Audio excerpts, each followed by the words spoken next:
Hi students, so in this video we are going to revise all the formulas which are related to sound waves and standing sound waves. Okay, so let's start. So in this lecture we are going to cover all the formulas and we will just cover the important formulas and after which you can attempt the questions, you can attempt the PYQs. Okay, so देखिए जैसे कोई भी एक wave equation होती है, जिस तरह इससे पहले हमने वेव्स ऑन स्ट्रिंग का डिस्कशन किया है, तो उसके लिए एक डिस्प्लेसमेंट ऑफ पार्टिकल का इक्वेशन होता है. So like in this case because sound waves are longitudinal waves, so इसलिए particle in the direction of propagation of wave ही वाइब्रेट करेगा. सो इसके लिए मैं क्या कर रहा हूँ कि किसी एक ओरिजिन से एक्स डिस्टेंस पे एक पार्टिकल ले लिया एंड ये किसी एक वाई पोजीशन पे है and so that's y x and y same ही डायरेक्शन में हैं. So y is equals to a sin omega T minus के एक्स प्लस फाइव. इस तरह हम कोई एक वेव का इक्वेशन, वेव के पार्टिकल के डिस्प्लेसमेंट का इक्वेशन लिख सकते हैं. So now this is the relation between the displacement of particle and the pressure. So dp is equals to beta multiplied by dy by dx. Beta is bulk modulus and dy by dx we can calculate from here.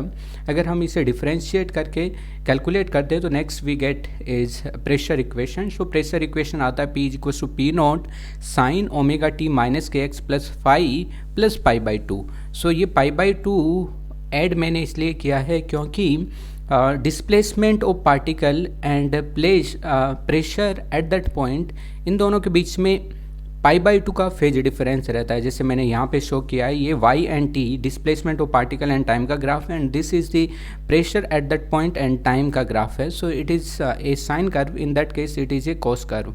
सो इन दोनों के बीच में pi by two का phase difference रहेगा. आगे जाके हम कवर करेंगे pressure nodes and displacement nodes. So pressure node, जहाँ पे प्रेशर नोड रहेगा वहाँ पे डिस्प्लेसमेंट एंटी नोड रहेगा, जहाँ पे डिस्प्लेसमेंट नोड रहेगा वहाँ पे प्रेशर एंटी नोड रहेगा. Okay, next is see this p naught is by this equation we will not get the absolute pressure. ये अपने को जो एटमॉस्फेरिक प्रेशर है उससे एक्स्ट्रा प्रेशर को बता रहा है. ओके, सो इसलिए मैक्सिमम प्रेशर किसी पॉइंट पे कैलकुलेट करना है. So maximum pressure will be equals to atmospheric pressure plus amplitude of pressure that is P naught. So minimum pressure कितना होगा, P A T M minus P naught. Okay, next is what is P naught. P naught and amplitude के बीच में relation क्या होगा. So P naught will be beta amplitude multiplied by K. K is the wave number, beta is bulk modulus, A is amplitude of the particle. Next, because this is a equation of wave and it is a traveling wave, that's why this equation of wave will follow this relation. So that is d square y by dx square is equals to v square multiplied by d square y by dt square. So यहाँ पे इस relation का use करके हम velocity of wave, velocity of sound wave का calculation करते हैं and that is beta by rho, root beta by rho. So you need to memorise this formula. This is a important formula that we will use. So in case of solids ये beta bulk modulus is equals to the Young's modulus. So we is equals to root Y by rho. Rho is the density. In case of gases B bulk modulus different situation के लिए different रहता है, जैसे आगे हम देखेंगे. सो same यहाँ पे we will be equals to root beta by rho. Let's calculate the wave velocity in the case of gases. So wave velocity according to the Newton's ये एक आइसोथर्मल प्रोसेस है. Propagation of wave is isothermal process, which is wrong because when we use this formula, isothermal process है तो अगर हम ideal gas equation लेते हैं PV is equals to nRT, PV will be constant. So from there we will be getting the bulk modulus and that will be equals to P, pressure. So अगर हम calculate करते हैं velocity, so velocity will be root beta की जगह P रह जाएगा, so root beta by row. Now अगर हम नॉर्मल टेम्परेचर एंड प्रेशर लेते हैं तो उस केस में ये वेलोसिटी आ जाता है 280 मीटर पर second, which is wrong. Okay, you just इससे रिलेटेड में भी कोई क्वेश्चंस आ सकते हैं in case of theoretical questions. Now this is the actual formula that we will use. ये इंपॉर्टेंट है.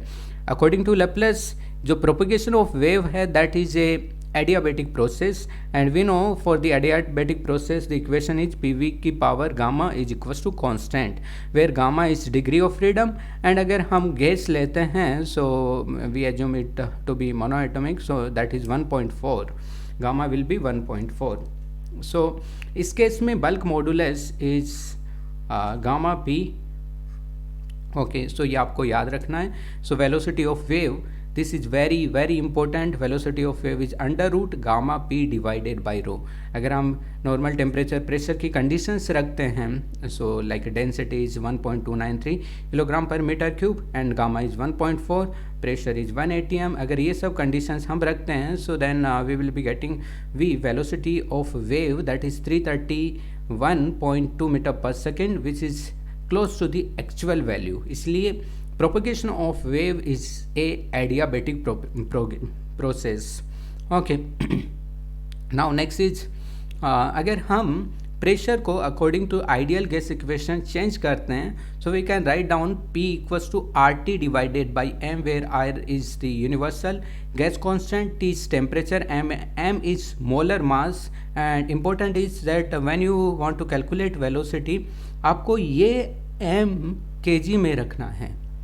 Okay, so now next is effect on the sound waves, velocity of sound wave. So first is density. As you can see this in this formula, density is inversely proportional, the velocity is inversely proportional to root of density. तो इसलिए अगर density decrease होता है तो velocity increase होगा. Now in case of humidity increase होता है तो एयर का डेंसिटी डिक्रीज हो जाता है, इसलिए वेलोसिटी इंक्रीज हो जाता है. तो इससे रिलेटेड भी थ्योरेटिकल क्वेश्चंस आ सकते हैं. So next is temperature. अगर मैं देखता हूँ इस इक्वेशन से, so velocity of sound wave is proportional to root of temperature, इसलिए टेम्परेचर इंक्रीज करेंगे then the velocity of wave will also increase. Next is अगर विंड ब्लो करता है, in that case we are assuming like this that this is the wave velocity in this direction v, and इससे theta angle पे wind blow कर रहा है with A velocity v w. So in this at that case effective velocity of the sound wave will be v plus v w cos theta. I hope यहाँ तक आपको clear है. Next is intensity. So intensity का formula जैसे हम strings waves on string पे derive करते हैं, वही सेम फॉर्मूला यहाँ पे भी है. सो इंटेंसिटी का फॉर्मूला रहता है 2π² f² a² ρ v, where f is linear frequency, is amplitude, rho is density and v is velocity of wave. Now अगर हम इसे इस फॉर्मेट में लिखना चाहें तो ये भी लिख सकते हैं, आप चाहें तो ये फॉर्मेट भी याद रख सकते हैं. But this is the formula that we can use for the sound waves, क्योंकि जनरली अपने को एम्पलीट्यूड ऑफ प्रेशर गिवन होता है, डेंसिटी पता रहता है, वेलोसिटी ऑफ वेव पता रहता है, तो इससे हम डायरेक्टली इंटेंसिटी कैलकुलेट कर सकते हैं. तो आप इसे याद रख सकते हैं, intensity is P0² divided by 2 ρ v.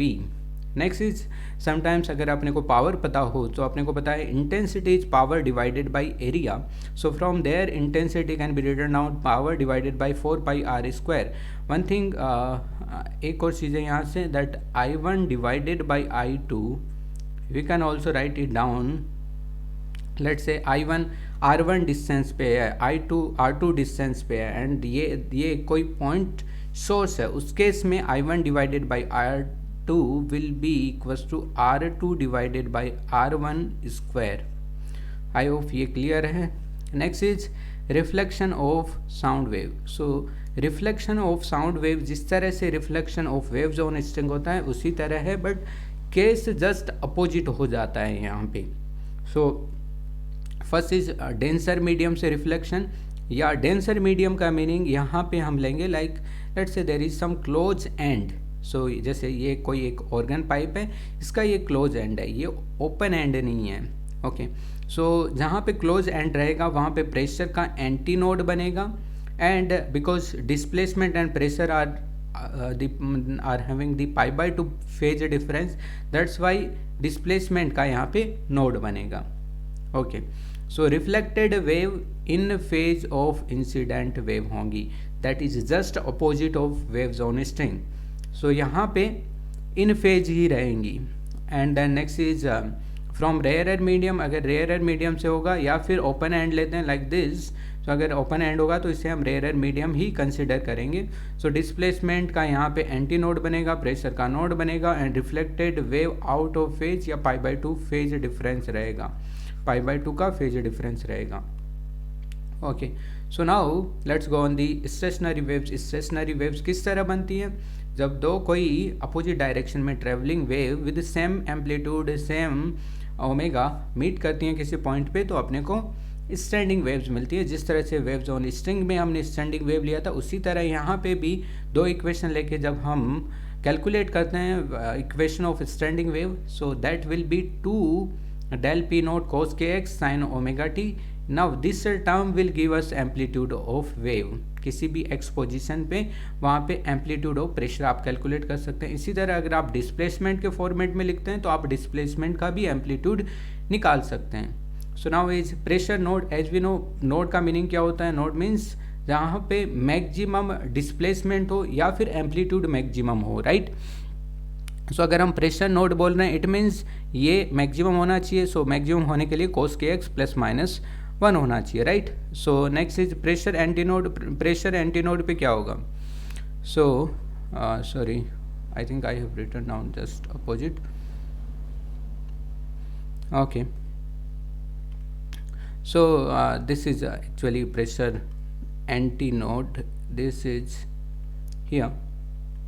As we know node का मीनिंग क्या होता है कि डिस्प्लेसमेंट जीरो रहता है।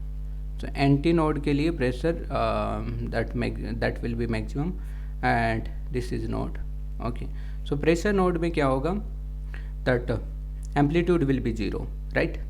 ओके, सो नेक्स्ट इज अगर हम बोथ एंड ओपन लेते हैं, बोथ एंड ओपन, सो स्टेशनरी वेव दो केसेस में जनरेट हो सकती हैं। जिस तरह से वेव्स ऑन स्ट्रिंग है उसमें हमने स्टैंडिंग वेव दो केसेस में जनरेट की थी, और यहाँ पे भी फॉर्मूला एग्जैक्टली सिमिलर रहने वाला है जिस तरह से वेव्स ऑन स्ट्रिंग के स्टैंडिंग वेव्स वाले केस में सिमिलर था। So both end open organ pipe similar रहेगा both end fixed of a string. Okay, so इस केस में देखिए यहाँ पे जितने भी मैं डायग्राम बनाया हूँ वहाँ पे ये प्रेशर वेव्स हैं। Okay, displacement wave just opposite रहेंगी। ओके, सो ये प्रेशर वेव है। सो ओपन एंड पे क्या बनेगा? नोड बनेगा, दोनों एंड पे नोड बनेगा and this is length L। So as we know fundamental में ये मिनिमम फ्रीक्वेंसी है जिसके साथ में ये वाइब्रेट कर सकते हैं, तो node and in between there is anti node, there will be one anti node.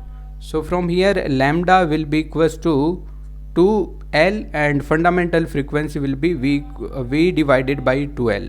This is a important formula. Next is second harmonic. So in case of second harmonic ये नोड एंड ये दूसरा वाला node, इसके बीच में एक और node आ जाएगा। So the lambda will be equals to L and frequency of second harmonic will be equals to V divided by L. Next is nth harmonic. nth harmonic का formula आपको याद रखना है। सो 2L डिवाइडेड बाई n हो जाएगा and frequency of nth harmonic will be NV divided by 2L और n multiplied by fundamental frequency. Now next case is अगर हम वन एंड को क्लोज कर देते हैं, वन एंड को क्लोज करेंगे एंड वन एंड ओपन रहेगा, तो अपने को पता है क्लोज एंड पे हमेशा एंटी नोड ऑफ प्रेशर बनेगा and node of pressure at the open end. So इस केस में fundamental wavelength is 4L and fundamental frequency will be V divided by 4L। Now nth harmonic के लिए ये हो जाता है this is lambda that is 4L divided by 2n plus 1 and frequency is 2n plus 1 V divided by 4L। इनके जो second name है वो भी आपको याद रखने हैं, first overtone and n minus overtone. Similarly यहाँ पे भी अपने पास में फर्स्ट ओवरटोन या n-1 ओवरटोन रहेगा। Now next is and correction. What is and correction? जैसे कोई एक हम ओपन ऑर्गन पाइप लेते हैं, यहाँ पे मैं ये डिस्प्लेसमेंट वेव्स को शो किया हूँ, तो पार्टिकल्स जो यहाँ पे रहेंगे ओपन एंड पे ये एंटी नोड बनाएंगे and actually this anti node exactly L पे नहीं होके थोड़ा सा ऊपर रहता है। इसी तरह यहाँ पे भी इधर की तरफ रहेगा। So this is known as the end correction. So यहाँ पे अगर दोनों एंड ओपन है तो इधर की तरफ एक एंड करेक्शन E रहेगा एंड इधर की तरफ एक एंड करेक्शन E रहेगा। अगर एक एंड क्लोज्ड है तो क्लोज एंड पे हमेशा नोड बनेगा and that side anti node बनेगा। तो नोड बनेगा यहाँ पे, तो इसीलिए ये फिक्स, यहाँ पे कोई एंड करेक्शन नहीं रहेगा, इधर की तरफ एंड करेक्शन रहेगा। सो अगर हम बोथ एंड ओपन लेते हैं तो effective length will be equals to L plus 2e। Now E generally अगर गिवन नहीं होता है तो हम इसे ले सकते हैं 0.6 R will be the radius of organ pipe. So ये स्टेट करेंगे वैसे क्वेश्चंस में कि कहाँ पे आपको एंड करेक्शन लेना है, कहीं पे एंड करेक्शन नहीं लेना है, तो कोई स्टेटमेंट नहीं गिवन होगा तो हम नहीं लेंगे। ओके, सो नाउ जो जितने भी फॉर्मूला हैं उनमें जस्ट हम इफेक्टिव, जहाँ पे लेंथ था वहाँ पे इफेक्टिव लेंथ को पुट कर देंगे एंड फॉर्मूला सेम ही रहेंगे। तो लाइक अगर बोथ एंड ओपन है तो अपने को पता है कि यहाँ पे जिस तरह से वेव जोन स्ट्रिंग रहता है उसके बोथ एंड फिक्स रहते हैं, वैसे same formula for nth frequency बनते हैं। सो NV divided by that formula is NV divided by 2L। सो यहाँ पे हो जाएगा NV डिवाइडेड बाई 2L की जगह L effective that is L plus 2E हो जाएगा। In case of the one end close the formula is V divide 2N plus 1 V divided by 4L and L की जगह L plus E हो जाएगा, right. Next is these are the two experiments जिनके help से हम wave का velocity calculate करते हैं in the case of gases. So first experiment is based on the Kunj tube. सो इसमें ये इस तरह का एक बेसिक सेटअप रहता है, ये ग्लास ट्यूब रहता है, इसमें 2 पिस्टन्स लगे रहते हैं एंड ये एक पिस्टन एक मेटेलिक रोड से कनेक्टेड रहता है। इसे हम हीट करते हैं इधर से और ये एक यहाँ पे क्लैंप लगा रहता है, साथ में यहाँ पे हम एक पाउडर डालते हैं एंड ये पाउडर जब यहाँ से वेव जाएगा एंड स्टैंडिंग वेव बनेगी यहाँ पे तो एक फिक्स पैटर्न में अरेंज हो जाएगा। इस जो रोड है, मेटेलिक रोड है, इसका लेंथ अपने को पता रहता है, यंग्स मॉडुलस पता रहता है, डेंसिटी पता रहता है। ओके, एंड यहाँ पे ये लेंथ हम मेजर कर सकते हैं 2 मैक्सिमा के बीच में। सो इसके हेल्प से अगर हम वेव ऑफ साउंड का इक्वेशन देते हैं, so that is LH divided by L naught root y by rho. So ये फॉर्मूला है, आप इसे डायरेक्टली याद रख सकते हैं। Next is resonance tube. ये भी एक एक्सपेरिमेंट है जिसके हेल्प से हम वेव का वेलोसिटी कैलकुलेट करते हैं। तो करते क्या है, ये एक अपने पास में बेसिक सेटअप रहता है जिसमें ये कोई एक ऑर्गन पाइप है, इससे कनेक्टेड रहता है एक रिजर्वर और ये एक स्केल रहता है ना। रिजर्वर को हम डाउन लेके जाएंगे तो क्योंकि दोनों कंटेनर में सेम लेवल पे वाटर या जो भी लिक्विड है वो सेम लेवल पे रहेगा, राइट। सो दैट्स वाई अगर हम इसे नीचे लेके जाएंगे तो इसका भी लेवल डाउन जाएगा। सो हम क्या करते हैं, एक ट्यूनिंग फोक लेते हैं एंड फर्स्ट वाटर इज और एट द टॉप लेवल हम ट्यूनिंग फोक लेके आते हैं एंड ग्रेजुअली इसे डाउन लेके जाते हैं तो एक पॉइंट पे मैक्सिमा अपने को सुनाई देने लग जाएगा। इट मीन्स यहाँ पे स्टैंडिंग वेव जनरेट होने लग गई। सो स्टैंडिंग वेव जनरेट होने लग गई, so we can write down that इस तरह का एक फॉर्मेट बन रहा होगा डिस्प्लेसमेंट वेव का। यहाँ पे डिस्प्लेसमेंट वेव का एंटी नोड होगा, यहाँ पे एंटी नोड होगा। So this length is L plus E। So from here we can write down that lambda is 4 times of L plus E। ओके, इसी तरह फिर हम यहाँ पे नेक्स्ट कैलकुलेट करते हैं, इसे डाउन लेके जाते हैं तो ये अपने पास में आ जाता है नेक्स्ट L2 प्लस E। सम लेंथ चेंज होगा जब डाउन लेके जाएंगे तो अगेन पहले तो डिस्टर्ब होगा, जो मैक्सिमा है या स्टैंडिंग वेव्स हैं ये डिस्टर्ब होंगी एंड देन ग्रेजुअली नीचे लेके जाएंगे तो अगेन स्टैंडिंग वेव जनरेट होने लग जाएंगी। तो लेंथ आता है अपने पास में L2 प्लस E। इन दोनों की हेल्प से अगर हम लैम्डा कैलकुलेट करते हैं तो in that case lambda is 2L2 minus L1, ये आपको याद रखना है। So then the frequency is 2F0 L2 minus L1। So from here we can calculate the velocity of the wave is V is equals to 2F0 L2 minus L1। F0 frequency tuning फोक का पता होता है, L2 minus L1 practically हम calculate कर सकते हैं, तो इसके हेल्प से हम वेलोसिटी कैलकुलेट कर सकते हैं। सो इससे रिलेटेड कोई क्वेश्चन आता है तो हम ये यूज करके फॉर्मूला कैलकुलेट कर सकते हैं velocity. Okay, next is beats. ये एक इम्पोर्टेंट टॉपिक है। जिस तरह से ऑर्गन पाइप है ये इम्पोर्टेंट है।